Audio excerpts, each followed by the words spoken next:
16절 19절 한 목소리로 같이 읽겠습니다. 시작.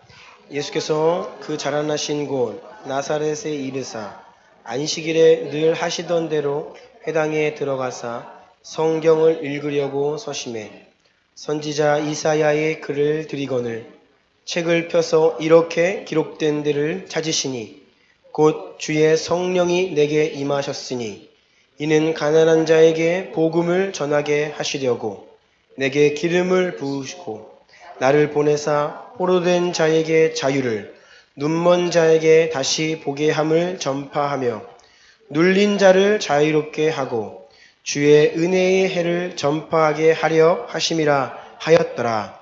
아멘.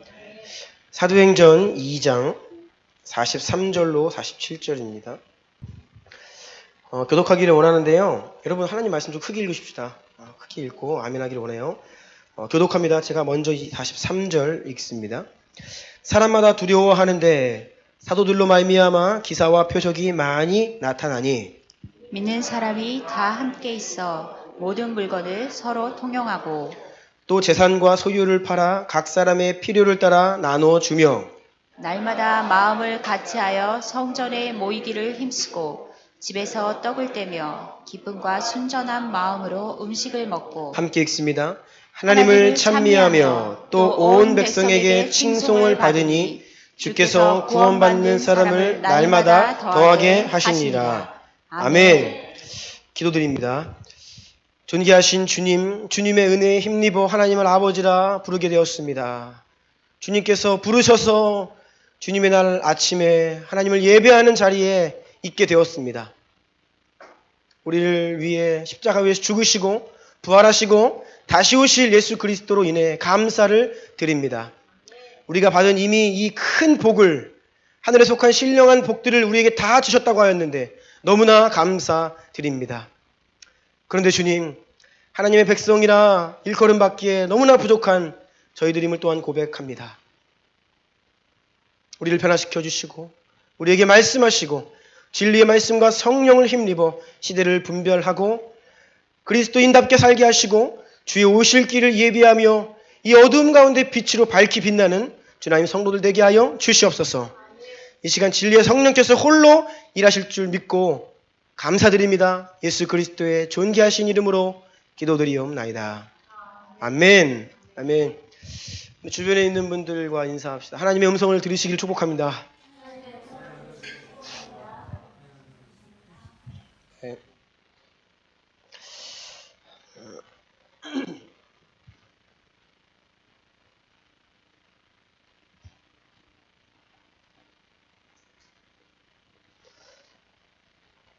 제가 오늘도 말씀을 전하는데 마음이 좀 부담스럽습니다.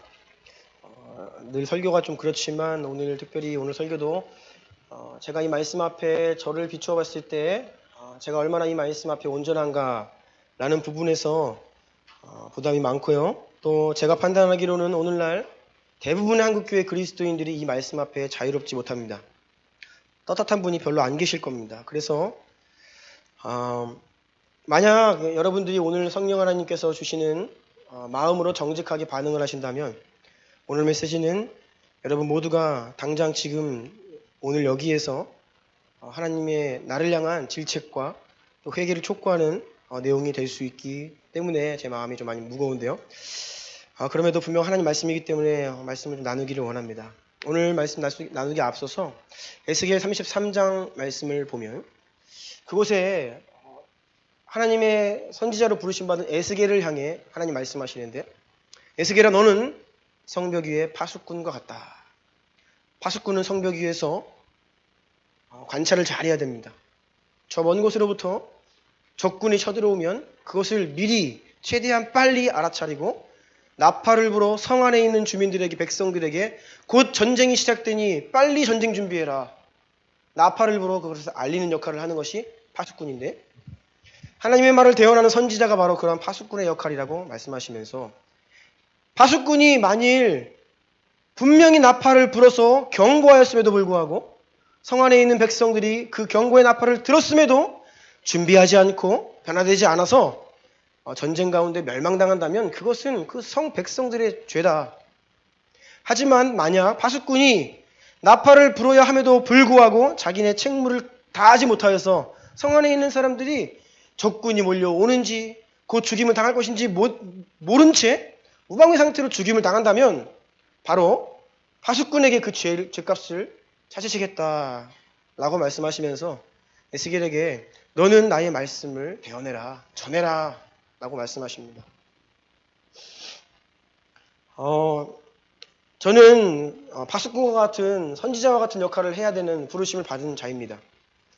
그런데 너무나 많은 경우 오늘날 현대교회 성도들은 특별히 우리가 지금 나누고 있는 이 경제역의 희년과 관련되어 있는 이 메시지들을 듣지 못하여서 이것이 무언지 모르고 어떻게 살아야 되는지 모르고 이것이 죄인지 하나님이 기뻐하는 일인지 모른 채 그냥 세상의 흐름에 따라 살아가고 있는 모습을 보게 됩니다. 그래서 여러분 오늘 메시지가 지금 계속해서 이어지고 있는데요. 오늘도 주님께서 주시는 말씀 앞에 저와 여러분 모두 한마음으로 겸손하게 서기를 원하고 반응하기를 원합니다. 시대 이슈 14번째 시간이고 경제적 압박이라는 소주제로 5번째 시간입니다. 제목을 같이 읽어볼까요? 시작. 대한 태도는 영적 회개의 척도와 같다. 이런 제목으로 말씀 나누겠습니다. 경제적 압박 시리즈 지난 4번의 내용들이 무엇이었는지 조금 잠깐 다시 되짚어보기를 원합니다. 첫 번째, 도시, 소비, 신용문화에 대해서 말씀드렸습니다. 우리가 살고 있는 도시 문화가 결국 우리가 소비하지 않고는 생존이 불가능한 계속해서 소비를 부추긴다. 그래서 지금 수입만으로는 현재 가진 돈만으로는 살기가 어렵다라고 계속 이야기하면서 미래에 얻을 소득까지도 미리 끌어당겨 쓰는 이 신용문화로 우리가 현재 살고 있습니다. 빚을 내고 많은 소비를 하면서 살게 되는데 이러한 소비 신용문화로부터 우리가 빨리 탈피하지 않으면 마지막 때에 우리에게 오는 이 경제적 영역의 이 압박을 우리가 너무나 이겨내기가 어렵다라고 했습니다. 앞으로 더 경제는 어려워질 것이고 여러분의 주머니 사정은 더욱 압박을 느낄 것인데 그래서 우리가 지혜롭게 이 소비와 신용문화를 대해야 한다라는 것을 첫 번째 시간에 말씀드렸고요. 두 번째 시간에는 재정의 청지기가 되어 영원을 준비하라 라는 제목으로 계시록 13장의 이 짐승의 숫자 그것을 통해 우리가 알 수 있는 것은 이 마지막 때에는 결국 믿음이 불법화된다.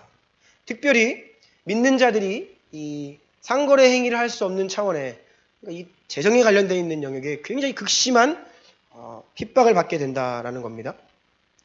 그래서 재정의 고통을 미리 준비하고 대비해야 한다라는 것을 말씀드렸고요. 세 번째 시간에는 불로소득과 토지 공개념 제도라는 제목으로 말씀을 나누었습니다. 희년이라고 하는 하나님 나라의 법. 이스라엘 백성들이 끊임없이 그것에 대해서 불순종하였는데 그럼 오늘날은 이 희년이 무언가? 오늘날 다양한 형태로 우리는 희년의 법에 불순종하고 있는데 특별히 불로소득을 추구하는 것. 이것이 바로 하나님의 희년의 법을 불순종하는 모습이라고 하였죠. 네 번째 지난 시간에는 하나님 나라에서 유명한 자와 무명한 자는 누구인가 라는 제목으로 룻기서 가운데에서 이 보아스가 기업 물을 자의 책임을 다했죠. 희년의 법에 순종함으로 자기 재산에 손해가 있음에도 불구하고 기업 물을 자의 책임을 다함으로 인해 이 나오미와 룻 완전 몰락하고 극빈층으로 전락했던 이 가문의 구원의 길이 열리죠. 뿐만 아니라 그 가문을 통해 다윗과 예수 그리스도께서 오시는 영광스러운 가문으로 다시 일어설 수 있는 기업 물을 자로서 이 보아스의 역할. 결국 이 보아스는 예수 그리스도를 상징하고 예수 그리스도께서는 우리를 구속하시며 우리의 구속주 되신다. 이 모든 구속주, 기업 물을 자, 빼앗긴 것을 되찾아주는 것, 이 모든 것들이 바로 우리가 이야기하는 이런 구원에 대한 신학적 내용이라고 했습니다. 그래서 희년의 법을 지키는 것 자체가 복음이고요. 그 일을 행하는 자가 구속자고 바로 예수 그리스도다라는 것을 지난 시간 룻기 말씀을 통해 살펴보았습니다. 오늘은 지난주에 말씀드린 대로 성경 전체를 통해 성경 전체의 배경에 흐르는 이 희년의 법 이것이 왜 복음인지 왜 복음이 희년과는 따로 떼어놓을 수 없는지에 대해서 살펴볼 것입니다. 그리고 그간의 설교를 좀 정리하는 의미에서 우리가 어떻게 살아가야 되는 것인지에 대한 이 적용을 정리하고 말씀을 마무리하려고 하는데요. 지명 관계상 아주 본문을 일부분만 인용을 하였습니다. 또 오늘 이 본문들도 다 읽을 수가 없습니다. 시간 관계상. 그래서 여러분 돌아가셔서 오늘 인용되는 말씀들 본문을 찾으셔서 그 앞뒤 맥락들을 다 살펴보셔야 이 희년의 법들이 각각의 본문에서 어떻게 역할을 하고 있는지를 여러분 이해하실 수 있고요. 이러한 희년에 대한 온전한 이해를 가지고 성경을 보면 창세기부터 계시록까지 결국 이 복음과 구속사가 결국 희년을 성취하시는 예수 그리스도의 사역이라는 것을 보게 됩니다. 오늘은 좀 성경 전체적으로 한번 훑어보도록 하겠습니다. 1. 성경 전체는 희년을 배경으로 한다. 특별히 대찬호 신부님의 가르침을 중심으로 제가 몇 가지 책을 좀 요약하여서 나누는 내용들입니다. 요벨이라는 히브리어 단어는 문맥에 따라서 나팔 또는 희년 이 두 가지 단어로 번역되고 있습니다. 즉, 이 나팔과 희년이 같은 말이라는 거예요. 그런데 나팔로 번역되는 또 다른 단어가 있습니다. 쇼파르라는 단어. 요벨과 쇼파르 두 단어가 사실 나팔로 번역되고, 특별히 요벨 같은 경우는 희년으로 번역되기도 한다. 그리고 이제 오경을 넘어서서 역사서로 진입할 때에는 그때부터는 이 쇼파르라고 하는 나팔이 희년의 개념까지도 같이 가지고 있습니다. 그래서 이 나팔과 희년은 매우 밀접한 관련이 있는데요. 지금 이스라엘, 우리는 지금 음력 8월이죠. 추석이 엊그저께 지났는데 아직 8월 말입니다. 음력으로는. 그럼 이스라엘 사람들은 지금 7월이에요. 음력으로. 그런데 이스라엘 백성들은 성경의 음력 7월을 그들의 새해 첫 달로 삼는다고 했죠. 그래서 우리의 음력 8월 1일이 이스라엘은 새해예요. 신년입니다. 그들은 지금 새해를 지나고 있습니다. 자, 희년이 50년마다 찾아오는데 희년이 되면 7월 1일, 즉 이스라엘 사람들에게는 새해 첫날, 이 7월 1일이 무슨 날이냐? 나팔절입니다. 나팔 소리가 크게 울립니다. 그리고 대속죄일인 7월 10일 날은 회개의 날입니다. 사람들이 정말로 가장 하나님 앞에 엎드려 자복하고 회개하고 주님께 무릎을 꿇는 날이 바로 7월 10일 대속죄일입니다. 그리고 이때로부터 모든 사람들은 5일 동안 조상으로부터 물려받은 토지로 되돌아갑니다. 그리고 7월 15일 초막절 절기가 시작되면 이때부터 8일 동안 초막절 축제가 거행되는데 이때가 바로 실제적으로 희년의 법이 집행되는 한 주입니다. 다시요, 희년이 도래하면 새해 첫날인 7월 1일 날 나팔이 울려 퍼집니다. 그러면 와, 올해가 희년입니다. 희년의 나팔이에요. 7월 10일 날 회개에 자복하며 하나님 앞에 온전히 서고 5일 동안 각각의 본래 부모로부터 물려받았어야 할 토지로 돌아가서 초막절이 시작되는 7월 15일부터 한 주간의 축제기간 동안 이 희년이 집행되어서 잃어버린 땅을 되찾고 노예는 해방되고 모든 채무는 탕감받는 그러한 희년이 집행되는 기간이 바로 초막절 기간입니다. 바로 이번 구약에 나타난 희년. A. 여리고를 정복한 해는 가나안 족속으로부터 토지를 해방시켜 이스라엘 백성에게 분배한 첫 번째 희년이었습니다. 여호수아 6장 5절 읽어주세요. 제사장들이 양각 나팔을 길게 불어 그 나팔 소리가 너희에게 들릴 때에는 백성은 다 큰 소리로 외쳐 부를 것이라. 그리하면 그 성벽이 무너져 내리리니 백성은 각기 앞으로 올라갈지니라 하시매. 아멘. 견고한 여리고 성을 무너뜨리기 위해 무슨 일을 했습니까? 하나님께서 말씀하셨죠. 제사장들이 요벨, 희년이라고도 번역된 이 나팔을 입에 물고 나팔을 불면서 하루에 한 바퀴씩 여리고 성을 돌라 하셨습니다. 마지막 날 7번째 날은 7바퀴를 돌고 나팔 소리와 함께 소리를 외치면 그 성벽이 무너져 내릴 것이다. 정말로 그렇게 되어 여리고 성이 함락되었죠. 이것이 바로 첫 번째 희년입니다. 그동안 하나님 나라의 법대로 순종하지 않고 살았던 가나안 땅, 그 땅이 안식을 못했고 쉬지 못했고 불의함과 무지한 피를 흘리며 각종 범죄로 물들어 있던 그 땅을 하나님께서는 심판하시는데, 이스라엘 백성을 통해 심판하시는데 희년의 나팔을 부시면서 그 땅을 희년을 선포하신 겁니다. 그리고서 이스라엘 백성들에게 그 땅이 유업으로 각 가문들에게 분배가 되죠. B. 여호수아 이후에 이제 사사 시대가 도래하는데 사사기에서 입다라고 하는 사사를 스토리를 보면 입다가 자신의 많은 형제들로부터 왕 따돌림을 당하고 그리고 결국 쫓겨납니다. 집안에서. 이 본문은 형제들 간에 재산 싸움이 벌어진 겁니다. 부모로부터 물려받게 된 큰 땅이 있습니다. 그런데 자녀들이 그것들을 이제 분배하여서 그 가문을 유지하는데 이 입다는 너는 다른 사람에게서 나는 아들이다 라고 하면서 아니, 아버지는 같은데 어머니가 다른 것 같아요. 그래서 그 주류 형제들을 통해서 이 재산 싸움에서 분쟁에서 완전 밀려서 쫓겨나는 그런 일들이 벌어지는 것을 볼 수 있습니다. 그럼에도 불구하고 사사 시대까지는 희년이 선포되고 어느 정도 시행되었던 것으로 보이는데요. 왜냐하면 사사기 마지막 21장 24절 때문에 그렇습니다. 읽어주세요. 그때에 이스라엘 자손이 그곳에서 각기 자기의 지파, 자기의 가족에게로 돌아갔으니 곧 각기 그곳에서 나와서 자기의 기업으로 돌아갔더라. 자기 지파, 자기 가족, 자기 기업에게로 돌아갔다라고 하는 것은 결국 하나님께서 허락하신 그 땅의 기업에게로 돌아갔다는 의미이죠. 그래서 사사시대까지도 어느 정도 희년이 시행된 것으로 추측을 할 수 있고요. C를 봅니다. 이제 이스라엘 백성들이 사사시대 말미에 사무엘 선지자한테 요구합니다. 우리에게도 이방 나라들처럼 카리스마 있는 왕을 주십시오. 우리도 왕이 있고 싶습니다. 그런데 하나님께서는 사무엘 선지자를 통해서 경고하시죠. 너희가 만약 왕을 원한다면 그 왕이 앞으로 어떤 일을 할 것인지를 경고하십니다. 너희가 지금은 희년 하나님의 정의로운 희년법이 이 땅을 통치하고 있는데 왕이 생기면 그가 너희의 땅을 빼앗고 너희를 압제하고 착취할 것이다. 그런데 그 왜 그렇게 힘든 것을 원하느냐라고 경고하시는 거예요. 그 내용이 사무엘상 8장 14절입니다. 읽어주세요.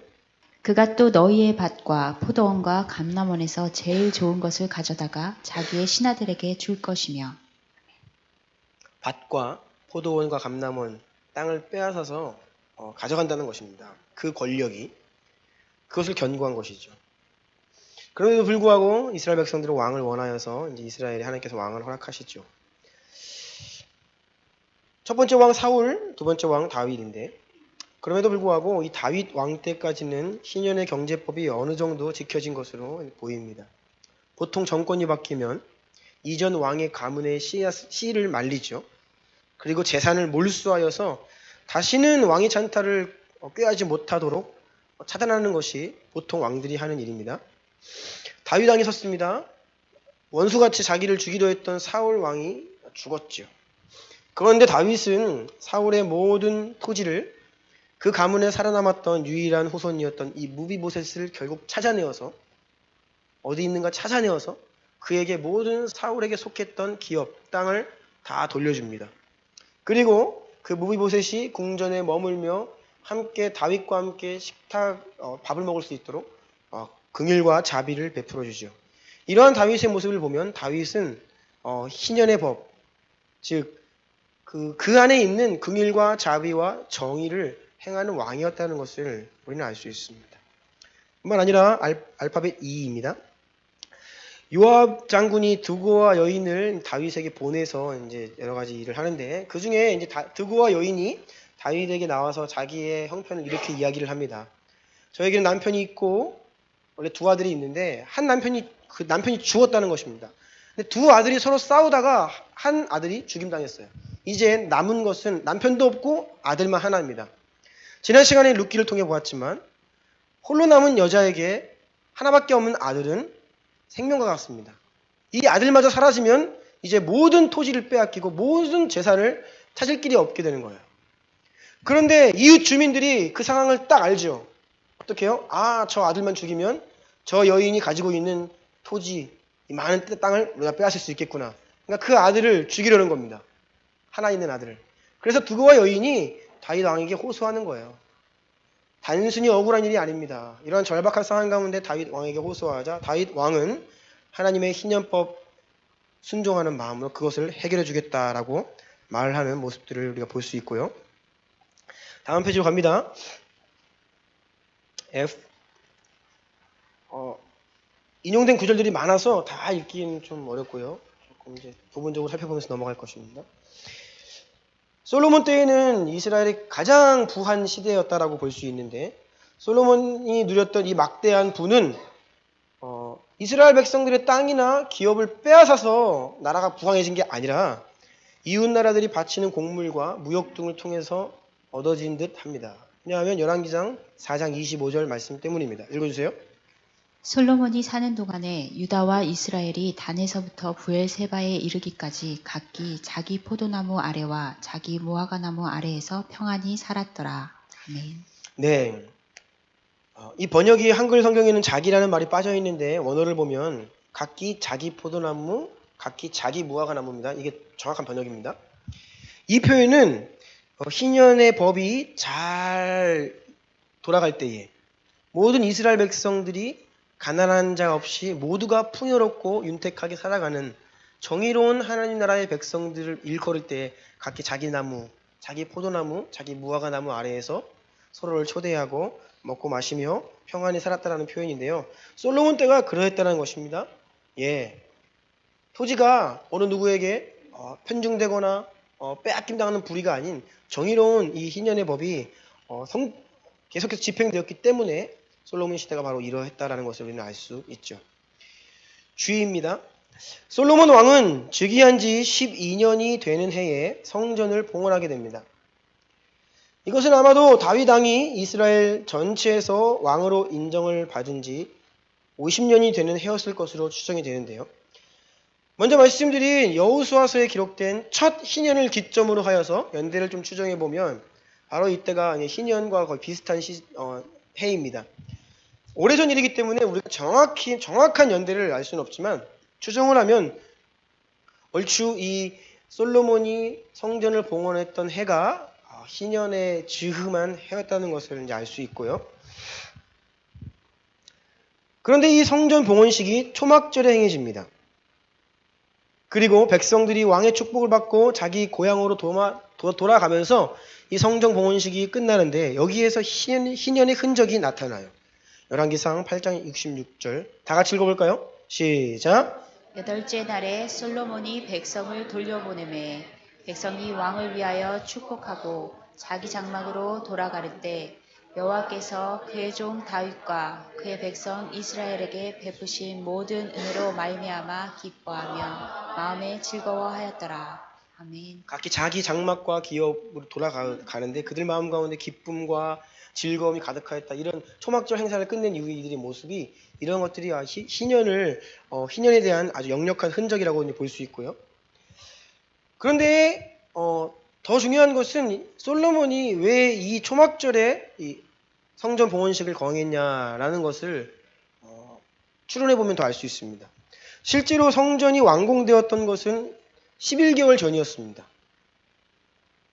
그런데 솔로몬이 이 초막절 기간에 성전 봉헌식을 하기 위해 11개월 동안 기다려요. 건물은 이미 완공되었습니다.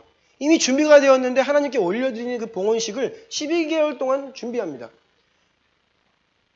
그러니까 그 전년도 초막절이 막 지난 그때쯤에 성전이 완공된 것 같아요. 그러면 이스라엘의 세 번의 큰 축제가 있잖아요. 유월절과 오순절이 있습니다.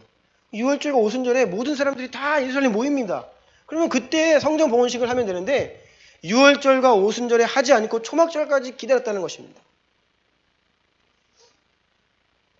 바로 이 이유가 이때가 희년이었고 초막절이 시작되기 15일 전 7월 1일 날 나팔이 불며 올해가 희년이라는 것을 선포하고 그해 7월 15일 초막절부터 이 희년이 거행됨과 동시에 가장 기쁜 날이죠. 희년은 성전 봉헌식이 거행된 것으로 추정할 수 있다는 것입니다. 그리고 이때로부터 이제 다음 희년은 또 50년 후잖아요. 이스라엘 왕들의 연대기를 잘 추적해 보면 다음 때는 아사 왕 때입니다. 오늘 이제 기록하진 않았는데 이 아사 왕이 통치하던 시절에 그는 그 아버지와 할아버지의 죄악을 회개하고 언약을 갱신하고 백성들에게 율법과 계명을 지킬 것을 말하는데 그때에도 나팔을 불며 이런 언약을 갱신합니다. 그러니까 이 50년 후 아사 왕 때에도 어느 수준으로 희년이 집행되었는지는 모르지만 어느 정도 이것을 기억하며 거행하는 모습들을 우리가 볼 수 있다라는 것이죠. H 보겠습니다. 이사야를 비롯한 구약 대부분의 선지자들의 외침은 면제년과 토지 무르기를 포함하는 희년의 법에 순종하지 않던 이스라엘을 향한 회개와 경고의 메시지였어요. 여러분, 구약 성경에서 정의를 행함이란 이 희년의 법에 순종하는 것입니다. 정의를 행한다라는 것은요, 다른 차원이 아니에요. 오늘날은요, 이 정의, 의가 너무 영적인 차원으로 그 의미가 너무 축소되어 있죠. 예수님이 우리를 의롭게 하신 것, 의로움을 행하는 것, 너무 작은 개념으로 축소되어 있는데 그것이 아니라 정말 백성들이 삶의 현장에서 그들이 재정과 돈을 어떻게 다루고 특별히 희년의 법 가운데 있는 면제년과 토지 무르는 자신의 재산에 손해가 있어도 가까운 친척의 연약함을 돌아보아야 하고 조금 가진 자는 없는 자에게 넉넉히 구워줘야 하고 면제년이 오면 그 채무를 탕감해줘야 하고 내 수하에 있던 종들을 해방시켜줘야 되고요. 보내줘야 됩니다.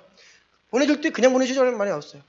보내줄 때에 넉넉히 그들이 가질 것을 챙겨줘서 보내라고 합니다. 이러한 긍휼과 자비의 법을 순종하며 살아가는 것이 정의를 행한다라는 구약 성경의 개념이에요. 종교적인 말이 아닙니다. 이스라엘 백성들은 멸망당할 때까지 한 번도 그들이 예배 드리는 것을 패한 적이 없습니다. 오늘날로 말하자면 주일날 교회에 와서 헌금 드리고 예배하고 말씀 듣고 기도하고 돌아가는 일을 그들은 포기한 일이 없다는 것입니다. 그런데 문제는 어디에 있다고요?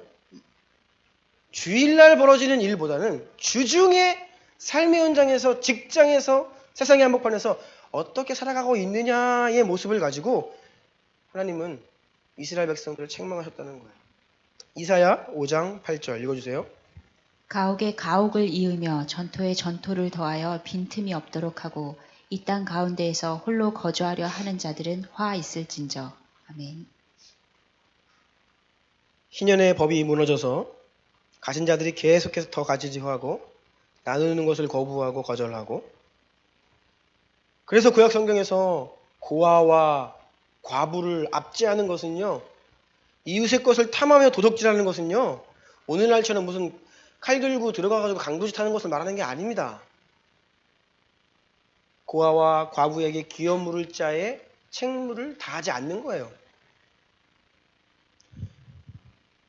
이웃 가운데 굶주려 고통당하는 자에게 넉넉히 구워주지 않고 그들에게 구워준 채무를 탕감해주지 않고 이자놀이를 하고 이런 모습을 일컬어서 도적질하는 자, 이웃의 것을 탐하는 자, 고아와 과부를 압제하는 자라고 말씀하고 계시는 겁니다. 이사야 선지자가 활동하던 때에 한 왕이 있었습니다. 히스기야 왕입니다. 그런데 어느 날 이러한 이스라엘 백성들의 타락 때문에 하나님께서 아수르 군대를 이스라엘 공격하는 것을 허락하시죠. 그래서 아수르 군대가 수십만의 아수르 군대가 예루살렘을 에워쌉니다. 히스기야 왕이 이제는 전멸의 위기입니다. 먹을 것도 없고 군사력도 없고 이제 망하는 일만 남았어요. 그때 히스기야 왕이 바짝 엎드려서 하나님께 회개하는데 그때 이사야 선지자를 통하여서 하나님은 히스기야에게 이렇게 말씀하십니다. 열왕기하 19장 29절이에요. 읽어주세요. 또 내게 보일 징조가 이러하니 너희가 금년에는 스스로 자라난 것을 먹고 내년에는 그것에서 난 것을 먹되 제3년에는 심고 거두며 포도원을 심고 그 열매를 먹으리라. 아멘. 이 본문을 제가 찾아보면 대부분 주석들이 이렇게 해석합니다. 지금 아수르 군대에 의해 포위당했고 이스라엘이 위기에 있죠. 그래서 금년과 내년에 제대로 경제활동을 못하고 농사를 짓지 못하여서 겨우겨우 근근히 살 것이다. 그런데 하나님의 은혜로 말미암아 이제 3년째 되는 해에는 평화의 때가 오고 다시금 농사를 잘 지으며 살 수 있다. 이렇게 대부분 주석에 해설이 되어 있습니다. 그런데 이 본문은 그 말이 아닙니다. 많은 학자들이 희년이란 레위기 율법에나 등장하고 이스라엘 역사 가운데 그것이 성취되지 않았다라고 보는 사람들이 대부분입니다. 그런데 지금 제가 말씀드린 것처럼 성경 전체에는 희년이 배후에 흐르고, 그래서 우리가 본래 이 희년에 대해서 온전히 이해해야 예수 그리스도께서 하신 구속사역을 더 온전히 이해할 수 있는데, 희년은 그냥 율법에 잠깐 등장했다가 없어집니다. 그리고 희년을, 오늘날 또 희년을 외치는 분들 보면 대부분 영적인 희년을 얘기해요. 영적으로 우리가 해방되었고, 원래 우리가 노예였는데 예수님께서 우리를 자녀 삼아주셨고, 이런 영적인 수준의 희년만을 이야기하죠. 여러분, 지금 이런 본문 보십시오. 금년에는 스스로 자라나는 것을 먹는다. 이게 뭡니까? 여러분, 땅에서 농사 짓지 않고 스스로 자라나는 것을 먹는 해가 무슨 해입니까? 안식년입니다. 면제년이에요. 그러니까 올해 너희가 면제년, 안식년을 준수할 것이다 라고, 준수해야 한다라고 하나님 말씀하시는 겁니다. 안식년은 단순히 파종하지 않는 것이 아니죠. 스스로 자라나는 것을 먹지만 부치를 탕감해주고 종을 해방시키는 겁니다. 그런데 더 나아가서 내년에는 그것에서 난 것을 먹되, 그러니까 내년도 안식년이라는 거예요. 이게 뭐죠? 우리가 지금 나누고 있는 희년이죠. 안식년이 2년 연속 오는 해는 희년밖에 없어요. 7번째 안식년은 49년째입니다. 49년째를 안식년으로 지키죠. 근데 7번째 안식년이 지난 그 다음 해 50년째 해가 희년입니다. 그러면 올해에도 스스로 난 것을 먹게 되고, 내년에도 농사를 짓지 않고 그냥 살게 되며, 그 후년에 농사를 짓게 될 것이다. 이것은 올해는 안식년이다, 내년이 희년이다 라는 말씀이에요.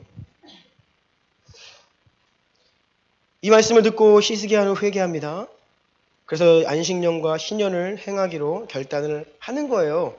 그래서 그날 밤에 하나님께서 아수르 군사 18만 6천 명을 다 몰살시키십니다. 그래서 이 위기로부터 이스라엘이 벗어나게 됩니다.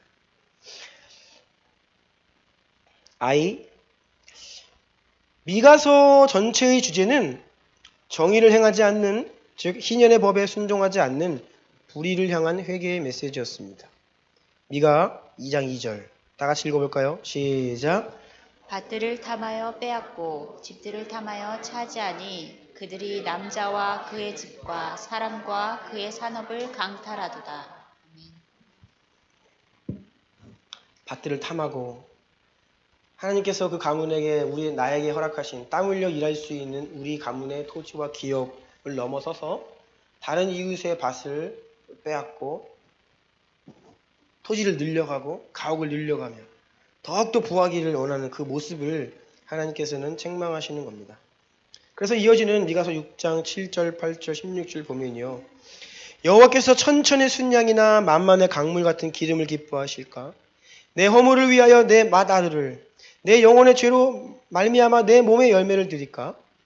사람아, 주께서 선한 것이 무엇임을 내게 보이셨나니 여호와께서 내게 구하시는 것은 오직 정의를 행하라. 당시의 백성들이 수많은 재물을 가지고 주 앞에 나왔다는 거예요. 제사를 드리고 소를 드리고 기름을 드리고. 그런데 하나님께서는 내가 그거 기뻐하지 않는다. 이사야서에 보면 내가 너희들이 가지고 오는 재물 때문에 배가 불렀다. 그만 가지고 와라. 뭘 말씀하십니까? 이웃의 것을 탐하지 말고 고아와 과부를 압제하지 말고 정의를 행해라. 이것이 하나님 앞에 온전한 예배라는 것이죠. 정의를 행해라. 16절 보세요. 너희가 오므리의 율례와 아합의 집의 모든 예법을 지키고 그들의 전통을 따르니. 이게 무슨 말이죠? 오므리 왕 설명드렸죠. 오므리 왕은 페니키아 왕인 엣발과 정계적 파트너십을 맺었습니다. 연대를 맺고 그 페니키아 왕 엣발의 딸인 이세벨을 자기 아들 아합에게 며느리로 삼아서 이 오므리의 율례, 이방 민족에게 있던 바알주의, 그것이 이스라엘의 중심으로 들어오게 된 오므리와 아합. 그들의 예법을 지키고 그들의 전통을 따른다. 희년을 거절하고 이제는 세상의 그 바알주의로 나아가게 되는 것을 책망하시는 겁니다. 하나님께서는 이 아합의 시대가 큰 배도의 시대라고 말씀하시는데요. 다시 말씀드리지만 큰 배도의 시대에 이스라엘 백성들은 제사 드리는 것을 그친 것이 아닙니다. 성전에 나와 예배하는 것을 그친 것이 아니었습니다. 그들은 열심히 예배했고 열심히 성전에 나왔습니다. 열심히 봉헌했습니다. 열심히 예배드렸습니다. 그런데 그들의 돌아가서 삶의 현장 가운데에서는 신년의 법을 실천하지 않았죠. 그러한 모습을 하나님은 배도했다라고 말씀하세요. J. 예레미야는 희년의 법을 지키지 않으면서도 성전에 나와 하나님께 제물을 드리며 자신들이 하나님의 백성이라고 말하는 이스라엘 백성들에게 회개의 메시지를 선포했습니다. 좀 길지만 읽어주시겠습니까? 만군의 여호와 이스라엘의 하나님께서 이와 같이 말씀하시되 너희 길과 행위를 바르게 하라. 그리하면 내가 너희로 이곳에 살게 하리라. 너희는 이것이 여호와의 성전이라 여호와의 성전이라 여호와의 성전이라 하는 거짓말을 믿지 말라. 너희가 만일 길과 행위를 참으로 바르게 하여 이웃들 사이에 정의를 행하며 이방인과 고아와 과부를 압제하지 아니하며 무죄한 자의 피를 이곳에서 흘리지 아니하며 다른 신들 뒤를 따라 화를 자초하지 아니하면 내가 너희를 이곳에 살게 하리니 곧 너희 조상에게 영원 무궁토로 준 땅이니라. 너희가 도둑질하며 살인하며 간음하며 거짓 맹세하며 바알에게 분향하며 너희가 알지 못하는 다른 신들을 따르면서 내 이름으로 일컬음을 받는 이 집에 들어와서 내 앞에 서서 말하기를 우리가 구원을 얻었나이다 하느냐. 이는 이 모든 가증한 일을 행하려 함이로다. 내 이름으로 일컬음을 받는 이 집이 너희 눈에는 도둑의 소굴로 보이느냐. 보라, 나 곧 내가 그것을 보았노라. 여호와의 말씀이니라. 아멘. 이제는 이 본문이 조금 다른 차원에서 보이실 겁니다. 5절 마지막 보니까 정의를 행하라. 고아와 과부를 압제하지 말라. 9절 도둑질하지 말라. 너희가 그런데 도둑질하고 고아와 과부를 압제하고 바알에게 분향한다. 바알주의를 따른다는 거예요. 희년의 법을 따르는 것이 아니라. 그러면서 여호와의 성전이라고 이야기하면 여기 와가지고 솔로몬 성전이에요. 제사 드리고 자기는 하나님의 백성이고 구원받았고 이렇게 얘기하는데 하나님이 뭐라고 말씀하시는지 아십니까? 예레미야에게 예레미야야 예루살렘 성전 입구에 서서 하나님께 제사 드리러 오는 자들에게 여기는 하나님의 성전이 아니라 도둑의 소굴이라고 외쳐라라고 한 거예요. 그러니까 사람들이 볼 때 예레미야 감당 안 되죠. 그래서 예레미야가 그렇게 큰 핍박을 받는 것입니다. 하나님께서 예루살렘 성전을 일컬어 도둑의 소굴이라 말씀하세요. 그리고 예수님께서도 성전에 가셔서 상인들의 상을 뒤엎으시면서 도둑의 소굴이라 말씀하시잖아요. 그게 바로 이 예레미야 말씀을 인용하시는 겁니다. 예레미야 시대에 이때에는 보아스와 같이 자기가 큰 손해를 보아도 아파하고 압제당하는 자를 희년의 법에 순종함으로 살려내는 그냥 보아스와 같은 자가 없었던 거예요. 기업 물을 자의 책무를 아무도 행하지 않았다는 겁니다. 이 땅에서 부하기를 추구했지만 하나님 나라에서 유명하기를 원하는 자들이 전혀 없던 시대가 예레미야 시대입니다. 참혹합니다. 선지자들에게 하나님 말씀하시는 것들 보면 참혹해요. 이 성읍을 가서 찾아보아라. 의인 한 명이라도 찾으면 내가 멸망시키지 않겠다. 의인 한 명이 없던 시대입니다.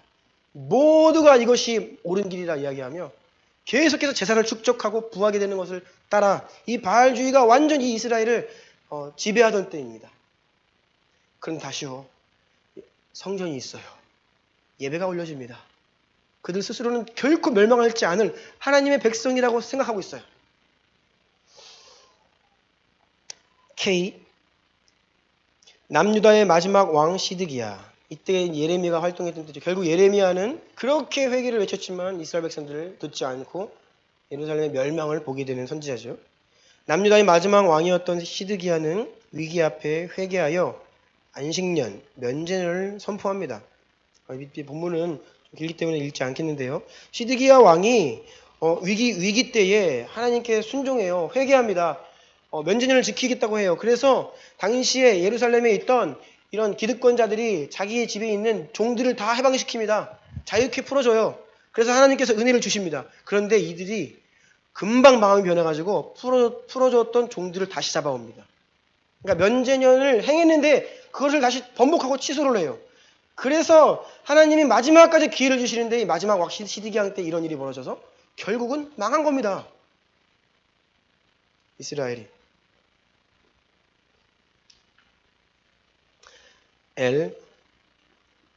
결국 완전히 멸망당한 이스라엘 백성들이 바벨론 포로로 끌려가게 되죠. 역대하 36장 21절 읽어주세요. 이에 토지가 황폐하여 땅이 안식년을 누림같이 안식하여 70년을 지냈으니 여호와께서 예레미야의 입으로 하신 말씀이 이루어졌더라. 아멘. 포로생활 70년으로 상징되죠. 70년의 포로생활. 그런데 이 70년을 잘 계산을 해보면 이스라엘 왕정시대 전체 기간 동안 온전히 지키지 못했던 안식년과 희년의 합과 비슷합니다. 즉 사울 초대 왕부터 마지막 시드기야 왕까지 제가 계산을 해보니까 한 460년 정도 나옵니다. 그리고 460년 동안에 온전히 집행되었어야 될 안식년은 총 65번이었죠. 희년은 9번의 희년을 집행했어야 됩니다. 그런데 다윗, 솔로몬 때까지 희년의 흔적이 좀 보이긴 하지만 어느 수준으로 했는지는 몰라요. 안식년을 얼마나 철저히 지켰는지는 모릅니다. 그런데 하나님 보시기에는 온전히 못한 것 같아요. 그래서 이 이스라엘의 모든 왕정시대의 기간을 통틀은 안식년과 희년의 합이 74년 정도 나오는데, 그러니까 이것에 해당하는 70년의 기간을 하나님께서 강제 집행을 하시는 겁니다. 심판이라는 방법을 통해서. 그 땅에 살던 주민들은 결국 바벨론으로 포로를 끌려가고 그 땅은 황폐화되어서 어떻게 돼요? 안식을 누리게 되죠. 70년 동안. 사람이 안식년을 지키지 않고 사람이 희년을 거행하지 않을 때에 하나님께서 그것을 강제 집행하는 것이다 라는 것을 우리가 볼 수 있어요.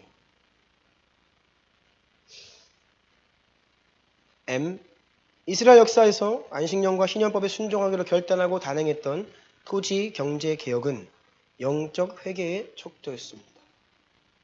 그들이 정말로 회개하고 하나님께로 돌아왔느냐의 척도는 그들이 정말 이 토지 문제를 희년을 실천하느냐, 면제년을 거행하느냐, 기업물자의 책임을 다하느냐, 이게 바로 회개의 척도였다는 것입니다.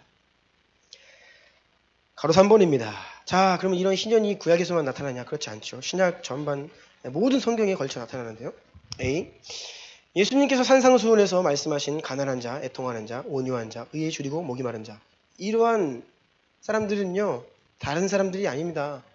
당시에 수백 년 동안 희년이 시행되지 않는 불의함 속에서 땅 빼앗기고 억눌리고 가난했지만 그래도 하나님께 소망을 두던 사람들을 일컫습니다.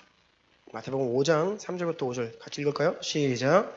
심령이 가난한 자는 복이 있나니 천국이 그들의 것이며 애통하는 자는 복이 있나니 그들이 위로를 받을 것이며 온유한 자는 복이 있나니 그들이 땅을 기업으로 받을 것이며. 아멘. 그래서 당시에 억눌리고 가난했던 사람들은 이 말씀이 실제적으로 다가온다는 거예요. 이것은 희년의 성취로 다가옵니다. 온유한 자가 땅을 기업으로 받는다. 그러니까 희년에 대한 이해가 없으면 이 말씀이 도대체 이해가 안 되죠. 우리 마음이 온유하면 하나님이 땅을 주신다. 그런 말이 아니라고요. 희년의 법을 성취하신다는 거, 정의를 우리에게 행하신다는 그런 말씀이에요. 그래서 이 본문을 제가 제 나름대로 풀어서 다시 번역을 하자면, 불의한 시대에 땀 흘려 일하지만 제대로 된 소득을 얻지 못하고 또 가문의 토지를 빼앗겨 가난하고 슬퍼하며 압제당하고 있는 자들은 복이 있나니 그들이 자기의 기업인 토지를 되돌려 받을 것입니다. 예수님 이렇게 말씀하시는 겁니다. 그래서 사람들이 예수님께 열광하는 것입니다. 수많은 사람들이 예수님께 환호성을 외치고 몰려드는 거예요. 오병이어의 기적을 보십시오. 예수님 말씀 전하시는데 남자 수만 5천 명입니다. 여러분 수만 명이 몰려들어요. 왜일까요? 다 가난한 자들입니다. 다 땅 빼앗기고 너무 고통스러운 자들이에요. 그런데 예수님이 우리의 땅을 찾아주실 메시아라고 기대하는 겁니다. 자, 반대로 누가 예수님 죽이려 하죠? 기득권자들. 왜요? 땅 빼앗기니까. 여러분 부자 청년이 예수님께 나왔습니다. 근데 예수님 뭐라 그러십니까? 네가 가진 것을 가난한 자들에게 줄 수 있느냐? 싫다고 돌아가죠. 이게 땅 문제예요. 이 기업 문제입니다. 수백 년 동안 지금 희년이 집행되어 있지 않기 때문에 어떤 가문은 엄청난 토지를 축적하고 소장들을 거느리면서 굉장히 부하게 사는 겁니다. 근데 이 부자 청년이 그래도 좀 순수한 마음이 있어서 예수님을 따라가고 싶다고 하니까 예수님께서 너 그럼 네 몫으로 주어지는 그 거대한 땅 다 가난한 자들에게 주고 나 따를 수 있냐? 즉, 너 희년을 스스로가 순종함으로 성취할 수 있냐? 라는 요구를 받으니까 못합니다. 슬픈 기색을 띠고 돌아갑니다. 그래서 당시 기득권들, 종교 기득권 다 예수님 죽이려 합니다. 왜요? 잘못하면요 자기들 땅 다 빼앗기고 이 희년, 즉 혁명이 일어나게 생겼어요 지금. 그러니까 예수님을 죽여야 되는 겁니다. 그들이 종교적인 열심을 가지고 예수님을 순수한 신앙을 가지고 죽인 것 같습니까? 아니요. 예수님 뭐라 하셨죠? 그들의 열심은 자기 영광을 위한 것이라 했습니다. 그들은 종교를 빌미로 성경을 빌미로 탐하던 자들이에요. 자기들의 재산 문제에 타격이 있을 것 같으니까 예수님을 죽이는 겁니다. B. 예수님의 공생애는 나사렛 회당에서 주의 은혜의 해를 선포하는 것으로 시작됩니다. 그런데 그 내용을 보면 희년의 3대 사건인 노예 해방, 부채 탕감, 토지 반환을 의미하고 있습니다. 누가복음 4장 18, 19절 다시 읽어주시겠어요? 주의 성령이 내게 임하셨으니 이는 가난한 자에게 복음을 전하게 하시려고 내게 기름을 부으시고 나를 보내사 포로된 자에게 자유를, 눈먼 자에게 다시 보게 함을 전파하며 눌린 자를 자유롭게 하고 주의 은혜의 해를 전파하게 하려 하심이라 하였더라. 아멘. 이 이사야 말씀을 인용하시면서 오늘 이 말씀이 너희 귀에 응하였다. 내가 이 일을 행하러 왔다라고 선언을 하시는 겁니다. 그래서 사람들은 예수님께 열광했고 예수님이 곧 이스라엘의 왕이 되셔서 로마로부터 이스라엘을 독립시켜 주시고 희년의 나팔을 부시면서 이제 희년이 도래했다라고 하시며 자기들에게 땅을 되찾아줄 것으로 기대한 것입니다. 그런데 그렇게 기대했던 예수님이 십자가 위에서 돌아가시니까 아니었나 보다. 우리가 잘못 기대했구나 라고 하면서 다 돌아가는 것이죠. C. 이와 같은 예수님의 선포는 사람들의 기대와는 다르게 오순절에 성령께서 임하시고 초대교회 성도들이 자기의 잉여재산을 팔아 다른 성도들의 필요에 따라 나눠주며 모든 물건을 서로 통용하는 자발적인 희년으로 성취되었습니다. 이것이 하나님의 방법이었죠. 사도행전 2장 44, 45절 다 같이 읽습니다. 시작. 믿는 사람이 다 함께 있어 모든 물건을 서로 통용하고 또 재산과 소유를 팔아 각 사람의 필요를 따라 나눠주며. 제가 왜 잉여 재산이라고 했느냐면 희년의 법에는 사람의 기본권을 중요시하십니다. 즉 내가 살 집과 내가 땀 흘려 일할 수 있는 토지. 하나님께서는 이 기본권을 있어야 한다라고 말씀하시는 거예요. 그러니까 당시 초대교회 가운데 이제는 많은 사람들이 회개하며 교회 안에 들어오는데 그들 가운데는 땅이 없이 땅을 빼앗겨 가문의 아버지로부터 물려받지 못한 완전히 극빈층의 사람들도 있었을 것이고 또 어떤 분들은 다소 본래 자기 가문에 속한 땅 이외에 더 많은 땅을 소유하는 자들도 상당수 있었을 것입니다. 그리고 사도행전을 보면 많은 제사장의 무리가 그들과 함께하게 되었다라고 하는데요. 종교 기득권 중에서도 회개하고 돌아온 자들이 많이 있었어요. 그러면 그들 가운데 있던 잉여재산, 즉 내가 땀 흘려 수고하여 일할 수 있는 그것을 넘어서는 잉여재산에 대해서 이것들을 그들이 자발적인 희년을 성취했다라고 이제 보여주는 것이죠. 오순절날 성령님이 임하시니까 이 역사가 일어나는데 구약 성경과 이제 매길 같이 합니다. 오순절, 구약의 오순절에 시내산에서 나팔 소리와 함께 하나님이 임재하시거든요. 이것이 다 성경에서 희년, 나팔, 이 성취를 일관되게 말하고 있는 것입니다. 여러분 코이노니아는요 이웃사랑 하라니까 나눕시다 이런 차원이 아닙니다. 신년을 명령하시는 하나님께 내 육신은 순종할 힘이 없지만 성령을 힘입어 자기를 부인하며 순종하는 게 바로 코이노니아입니다. 초대교회 코이노니아 바로 이러한 차원이었다라는 것이죠. 가로 4번입니다.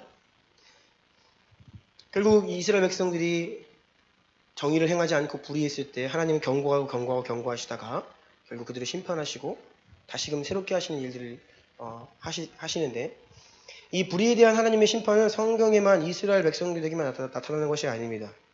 지난 기독교 역사 가운데 이러한 일들이 많이 있었죠. 이슬람과 공산주의가 바로 그러합니다. 이슬람과 공산주의는 현대판 바벨론입니다.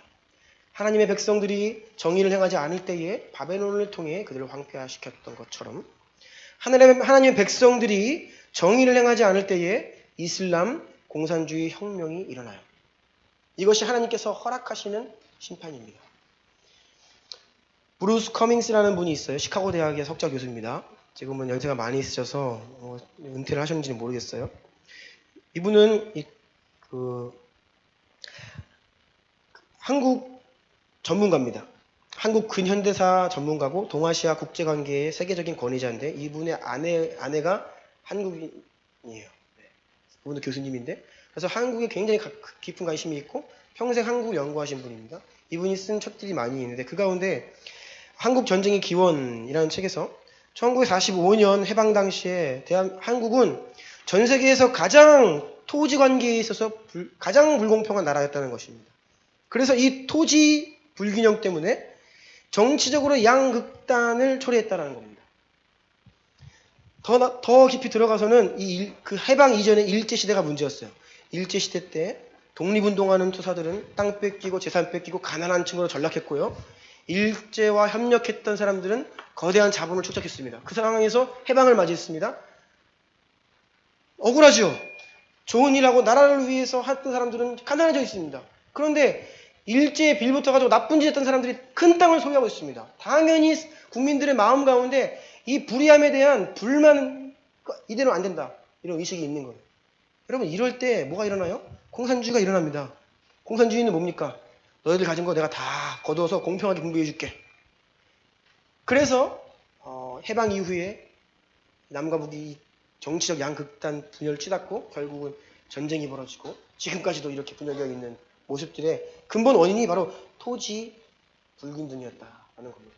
다행히 이승만 대통령이 토지 개혁을 하여서 이 남한 땅에는 어느 정도 이 사람들의 불만의식을 해소시켰습니다. 그래서 사람들이 6.25 전쟁 때에 그것이 힘이 되었어요. 만약 이승만 대통령이 토지 개혁을 단행하지 않았다고 하면 아마 우리 민족은 다 공산화되었을 것입니다. 제 의견이 아니라 대부분의 학자들이 그렇게 봅니다. 이 브루스 커밍스는 자신의 책에서 우리나라뿐만 아니라 베트남 또한 똑같은 원인이라고 이야기를 합니다. 거기도 토지 문제 때문에 공산화되었다는 겁니다. 그래서 미국과 이 공산주의 베트콩 간에 이제 전쟁이 계속되는데 미국이 고전을 면치 못했죠. 결국 토지 문제 해결 없이는 베트남 전쟁에서 승산이 없다는 것을 미국이 알아서 미국이 어떠한 제안을 했냐면 당시 베트남은 천주교 국가였습니다. 대부분의 기득권과 지주들이 천주교 신도들이었습니다. 그래서 그들에게 제안을 했죠.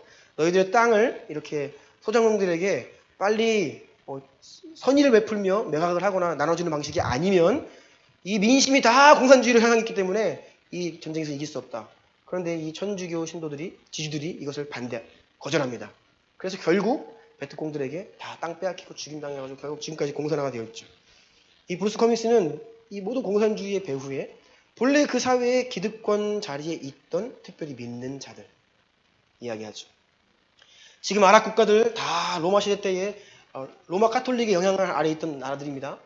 아시죠? 북아프리카나 아랍 땅이 다 로마 군인들이 전쟁 영웅들이 그 땅을 다 자신들의 전쟁에 대한 보상으로 땅을 하사받아서 그 일대를 다 자기 거대한 땅을 소유하면서 본래 아랍 땅에 살고 있던 사람들을 소장용으로 부르던 땅입니다. 그들이 볼 때에는 이방인들이 왔어요. 근데 그들이 하나님을 믿어요. 십자가를 걸어요. 그런데 우리를 압제해요. 이럴 때 이슬람 혁명이 일어난 것입니다. 토지는 알라의 것이다. 공산주의도 맥락이 똑같아요. 하나님의 백성들이 기득권이 되어서 정의를 행하는 것을 거절하고 불의를 행할 때 하나님은 또 다른 바벨론을 일으키십니다. 여러분, 우리 민족이 지금 우리나라가 현재 주소가 정확히 이 시점입니다. 한국교회는 전 세계에서 유례를 찾아볼 수 없을 정도로 부흥했고 십자가가 가장 많이 있는 나라이고 성도들이 너무나 많은 나라입니다. 특별히 국회로 갈수록 강남으로 갈수록 사회 고위층 엘리트층으로 갈수록 기독교 퍼센티지가 훨씬 높아집니다. 한국 대학교 총장의 80% 이상이 기독교인입니다. 그러니까 기독교인들이 사실 수많은 사람들이 이 나라의 그 기득권을 다 잡고 있어요. 근데 이때에 정의를 행하지 않으면 하나님이 심판을 허락하십니다. 이슬람이 일어났고 공산주의가 일어났죠. 여러분 지금 맥락이 좀 보이시죠? 우리 지금 맨 이슬람 얘기하죠. 그래서 막 반이슬람주의가 팽배하잖아요. 난민들 받지 말아라. 이슬람에 몰려온다. 우리나라에 들어와 있는 무슬림들 엄청납니다, 여러분. 이거 앞으로 굉장히 큰 사회적인 문제가 될 것입니다. 뿐만 아니라 공산주의, 옛날처럼 총칼 들고 일어나는 게 아닙니다. 공산주의, 마르크스주의 사상을 기반으로 한 움직임들이 무엇입니까? 동성애 합법화, 낙태죄 폐지, 그리고 종교다원주의를 이유로 하여서 이제 교회를 핍박하는 일들. 여러분 이것이 지금 현대판 공산주의예요. 이게 왜 한국 사회에서 무수하게 일어나고 있습니까? 대한민국의 그리스도인들과 교회가 정의를 행하지 않기 때문입니다. 가로 5번입니다. 예수 그리스도께서는 희년의 나팔 소리가 울려 퍼지는 그날 이 땅에 다시 오심으로 완전한 희년을 성취하실 것입니다. 데살로니가 전서에도 그래서 보면 하나님의 나팔 소리 가운데 예수 그리스도께서 다시 오신다고 했죠. 그 나팔 소리가 바로 희년의 나팔 소리입니다. 여러분 희년은요 시비가 교차합니다. 가난한 자들과 땅을 빼앗겼던 자들은 기쁨의 날입니다. 그런데 많은 것들을 소유했던 자들에게는 심판의 날입니다. 예수 그리스도가 희년의 성취자로 오시는 거예요. 그래서 이 땅 가운데 연약하고 가난하고 불의함 가운데서도 하나님 나라의 소망을 두고 주님의 다시 오심을 기대했던 자들에게는 기쁨의 날이지만 이 땅 위에서 부하기를 추구하고 더 탐하고 긍휼과 자비를 베풀지 않고 살아갔던 수많은 사람들에게는 심판의 날이 되는 것입니다. 그래서 이어지는 요한계시록 말씀 보면요, 하나님께서 마지막 때 재림 이후에 이제 심판하시는 장면인데요. 보면 이 땅에 온갖 좋은 것들, 금, 보석, 진주, 세마포, 자주, 옷과 비단, 옷, 이것들이 뭡니까? 소위 오늘날로 말하면 럭셔리한 것들, 명품들, 모두가 갖고 싶은 것들, 그러한 삶, 호화로운 것들 이야기하는 거예요. 그 모든 것들이 다 없어진다는 겁니다. 그리고 그것을 따라 살았던 자들이 애통하며 땅을 친다는 것입니다. 자, 큰 2번입니다. 우리는 어떻게 살아야 하는가? 구약시대의 하나님의 법은 정부의 규제와 즉 이스라엘 왕이 그냥 하나님의 법을 행합시다 라고 하면 되는 일이었습니다. 왕이 여호와의 법을 따를지 바알의 법을 따를지를 결정하면 되는 일이었어요. 그런데 오늘날은 그렇지 않죠. 더 이상 그런 국가는 존재하지 않습니다. 어떠한 세상 국가가 하나님의 나라와 동일시되는 나라는 없어요. 오늘날은 예수 그리스도 다시 오시는 그날까지 모든 성도 개개인이 성령을 힘입어 하나님의 법에 순종하며 살아가야 합니다. 가로 2번. 따라서 그리스도인들은 먼저 국가적인 법과 제도적인 차원에서 하나님 앞에 정의로운 나라가 되기를 위해서 우리가 간절히 기도해야 하고요. 투표도 잘 해야 되고요. 다양한 방법으로 노력을 해야 됩니다. 국가적인 차원에서 법과 제도를 통해 하나님의 정의가 실현될 수 있도록. 그래서 이 대천도 신부님 같은 경우는요. 역대 모든 대통령들에게 서신을 보내고 국회의원들, 특히 믿음의 사람들에게 다 서신을 보내서 어떻게 하면 이 나라 경제법이 정의로운 하나님 나라의 법으로 될 수 있는가. 그것들을 다 하는데 한 정치인도 그것을 반응하거나 말만 그렇게 하겠다고 이야기하지. 근데 결국 이 대신부님이 마지막에 제가 글을 보니까 김대중 대통령께 굉장히 기대를 많이 했더라고요. 처음 진보 정권이잖아요. 그래서 직접 만날 기회가 있어서 김대중 대통령에게 이러한 경제 토지법들을 개혁해야 될 것들을 말씀드리니까 그렇게 하겠다고 얘기를 들었는데 결국 임기 끝까지 못했죠. 뭐 의지가 있었는데 못한 건지 모르겠어요. 그래서 굉장히 정치인들에 대해서 실망을 많이 했다라는 글도 책을 보면 나와 있습니다.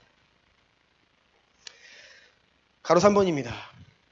그런데 우리는 법과 제도와 상관없이 성령 받은 모든 그리스도인들은 날로 더해가는 경제적 압박 속에서도 돈에 대한 자기의 태도를 점검하고 온전한 재정의 총지기가 되어 하나님 나라의 법에 순종하며 살아가야 합니다. 회개의 열매는 돈에 대한 태도와 돈을 사용하는 모습으로 드러나기 때문입니다.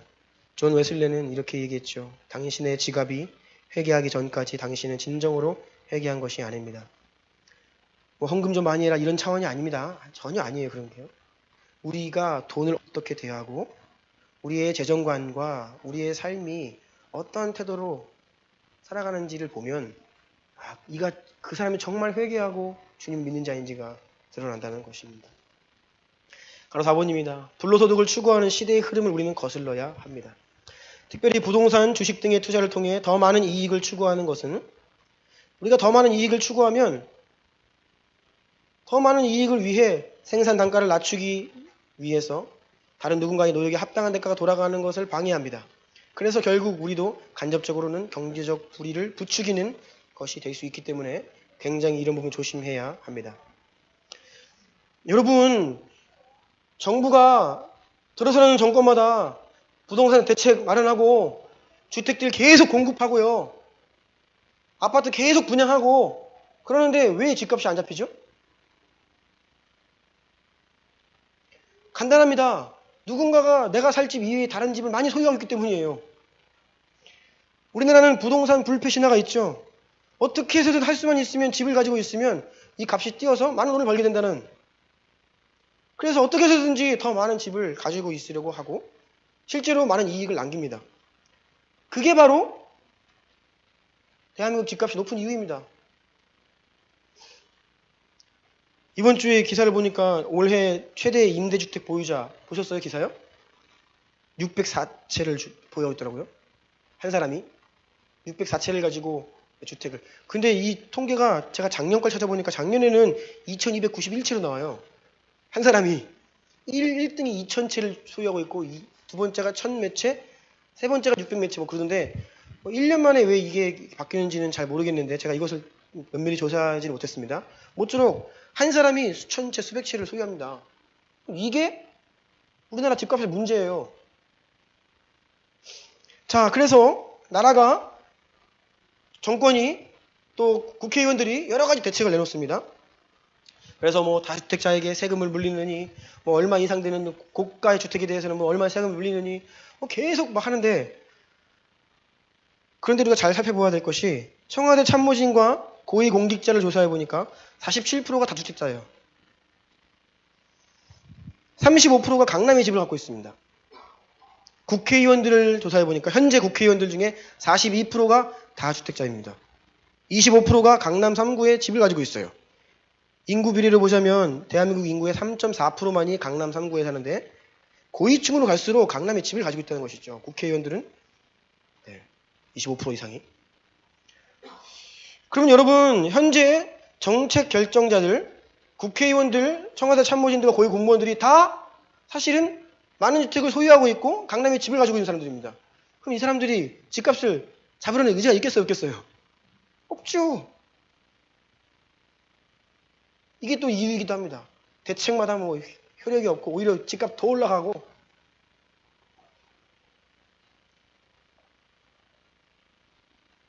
문재인 대통령은 작년에 집 한 채를 팔아서 자발적 1주택자가 되었습니다. 저는 아주 좋은 움직임이라고 봅니다. 그래서 국회에서 그런 말들이 있습니다. 국회의원들이 먼저 자발적 1주택자가 되어야 국민들이 우리를 신뢰할 거 아니냐. 이렇게 이야기를 해요.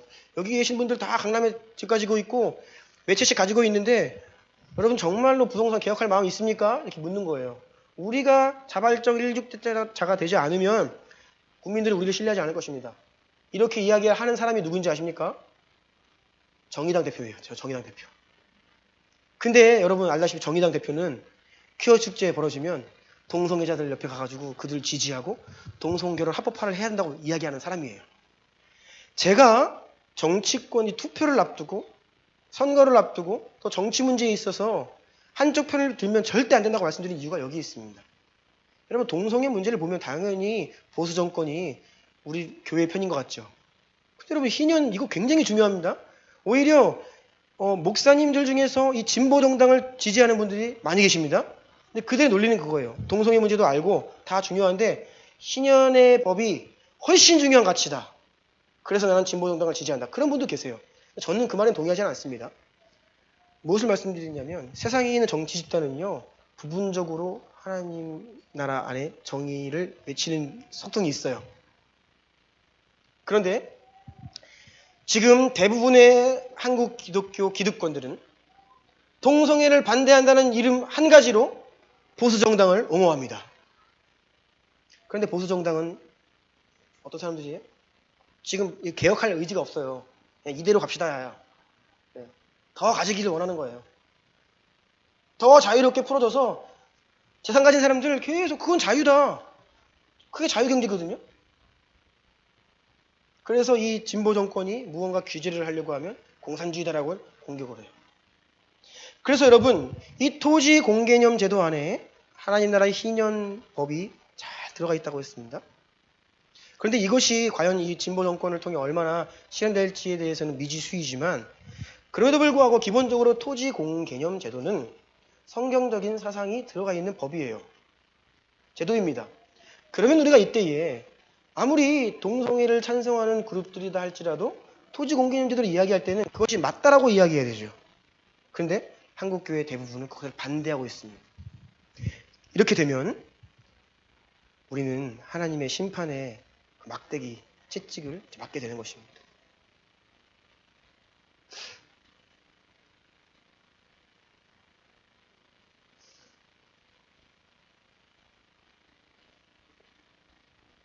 가로 4번입니다. 불로소득을 추구하는 시대의 흐름을 거스러야 한다. 예, 말씀드렸고요. 가로 5번. 의식주를 비롯한 기본적인 생활을 영위하기 위한 재정을 넘어서는 넉넉히 허락된 잉여 재산과 자본은 철저한 정의지기적 태도와 원칙을 가지고 대해야 한다. 내가 살 집을 뭐라고 그러는 것이 아니죠. 내가 땀 흘려 일할 사업장을 뭐라고 하는 것이 아닙니다. 그 이외의 잉여. 그리고 우리가 먹고 살기에 좀 하나님께 평균 볼 때에 조금 넉넉히 주시는 것 같다라고 했을 때는 청지기적 자세로 그 재정을 대해야 한다는 것입니다. 가로 6번입니다. 말씀 마무리하겠습니다. 그리스도인들이 경제적 정의 실현에 관심을 갖지 않거나 자발적으로 희년의 법에 순종하지 않는다면 국민들의 마음은 불만과 상처로 더욱 황폐화되어 특별히 다음 세대들 일할 기회를 빼앗기고 아무리 몸부림쳐도 결국 뭐 가진 사람들의 세상이 될 텐데 이러한 패배의식과 불만으로 가득 차 다음 세대들의 마음이 더욱더 황폐해져서 지금 이 나라의 부조리나 기득권을 향한 비판으로 일어서고 있는 인본주의적 진보운동의 영향력 아래로 넘어가게 되는 것입니다.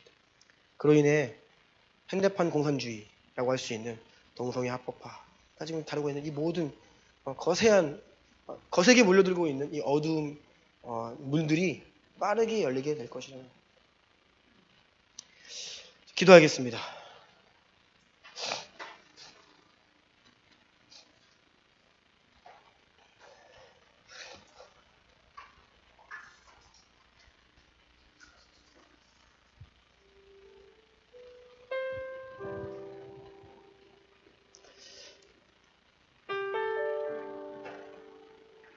우리가 사는 세상은 소비 문화고 돈이 있어야 살 수 있고 더 많은 돈을 가지고 있어야 하고 싶은 것을 할 수 있고 더 많은 돈이 있어야 누릴 수 있죠.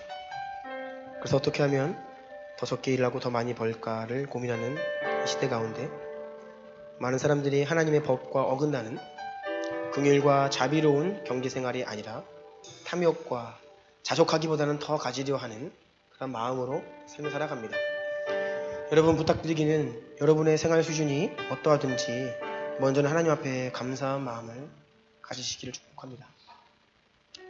그리고 성실하게 땀 흘려 일하시고 또 이 나라가 성실하게 땀 흘려 일하는 사람에게 합당한 대가가 돌아갈 수 있는 나라 될 수 있도록 간절히 기도해야겠습니다.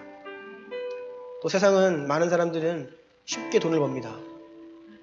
그런 기회가 있을 때에 그것을 거절하는 우리를 향하여서 바보라고 말할 수 있지만 그러한 말을 들어야 합니다. 왜냐하면 그것은 하나님께서 원치 않는 길이기 때문입니다. 지금 여기에서 하나님이 나에게 뭐라고 말씀하시는지를 우리가 좀 되돌아보고 하나님 앞에 우리의 마음들을 돌이킬 것들이 있다면 돌이키고 또 우리의 삶을 의탁하고 재정의 청지기가 되어서 아무리 경제적으로 우리를 압박해 온다 할지라도 우리의 마음이 강팍해지지 않고 긍휼과 자비와 정의를 행하는 삶을 살 수 있도록 붙들어 주십시오. 이런 마음으로 우리 주여 한번 부르고 기도하겠습니다.